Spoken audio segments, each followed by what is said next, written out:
After nung pag-announcement sa'yo na #1 ka sa Sexiest, ano, sayang hindi natin masaselebrate yung oo nga po, wala silang event. Pero, syempre gusto ko pong magpasalamat sa lahat po ng bumoto para sa akin, mga JDeen fans and non-JDeens din naman po.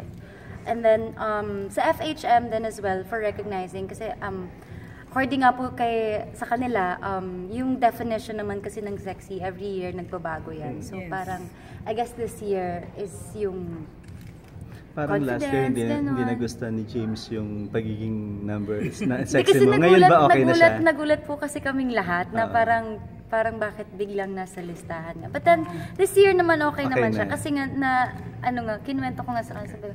Tingin naman kasi ng FHM, iba-iba yung sexiness every year. So, pero ikaw, gaano mo gagamitin yung pagiging sexy mo in acting? Are you willing to post mga two-piece or sa projects po, yung sexiness, hindi naman super sexy, but then yung sakto lang po sa edad, sa age ko. Kasi 23 naman na din naman po ako. So, pwede ng konting sexiness.